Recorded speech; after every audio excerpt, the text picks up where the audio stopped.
না সবাই কি ইনকাম করতে পারবে এটা এটা কি না না এটা কি রাজনীতিটা করাই কি কিন্তু আমরা তো এরকম মিডিয়াতেও তো পাচ্ছি যে আপনাদের এনসিপিতে এখন যারা নেতৃত্ব দিয়েছিলেন আগের যারা উপদেষ্টা ছিলেন তারা অনেকেই শত কোটি টাকার মালিক। আমি ওটাই বলছি যে বরঞ্চ এখন এনসিপির যিনি মুখপাত্র আসিফ মাহমুদ সজীব ভুঁইয়া তার এপিএস এর বিরুদ্ধে 350 কোটি টাকা দুর্নীতির মামলা হয়েছিল, সেইটার ক্লিয়ারেন্স এই সরকার এসে দিয়েছে।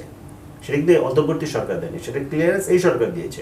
আমাদের একজন নেতা গাজী সালাউদ্দিন তানভী, তার বিরুদ্ধে 400 কোটি টাকার দুর্নীতির অভিযোগ হয়েছিল, সেটা ক্লিয়ারেন্স এই সরকার এসে দিয়েছে। এটা কিন্তু আমরা বলছি না, আপনি রেকর্ড এটা কি পলিটিক্যাল বন্দোবস্ত না, এইটা মিডিয়াতে আসে না। সমস্যাটা হচ্ছে যখন এনসিপির কেউ কিছু করে, যত বেশিভাবে মিডিয়াতে আসে, যখন এটা অসত্য প্রমাণিত হয় তখন আর মিডিয়াতে আসে না। এটা কোনো মিডিয়াতে আসে না। আমি আপনাকে দুইটা বললাম, আপনি খোঁজ নিয়ে দেখতে পারেন।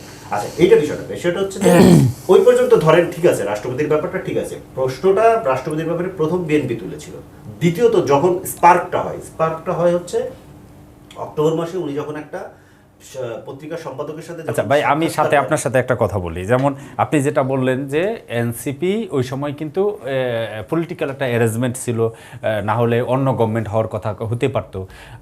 তো আমরা তো এটাও শুনছি যে আসিফ নজরুলকে ওইখান থেকে একটা সেটেলমেন্ট হয়ে গেছে, সে রাষ্ট্রপ্রধান হচ্ছে, এরকম একটা সেটেলমেন্ট পরবর্তীতে কিন্তু আমরা মিডিয়ার মাধ্যমে বা এনসিপি নেতা হাসনাতের মাধ্যমে বা আসিফ সজীব ভুঁইয়ার মাধ্যমে শুনলাম যে এরকম একটা বন্দোবস্ত ওইখানে আসিফ নজরুল হওয়ার কথা ছিল, কিন্তু সেটা তো মানে নাই। সেটার ছাত্ররা কিন্তু ডক্টর ইউনূসের ক্ষমতায় বসাইছে। তাহলে এইটা যদি বসাইতে পারে তাহলে কেন ওইটাকে আপনি রিস্ক নেন? সেটাও তো করতে পারতো যে ঠিক আছে আমরা বিপ্লবী, পৃথিবীতে অনেকগুলো কান্ট্রিতে বিপ্লবী সরকার হয়েছে না।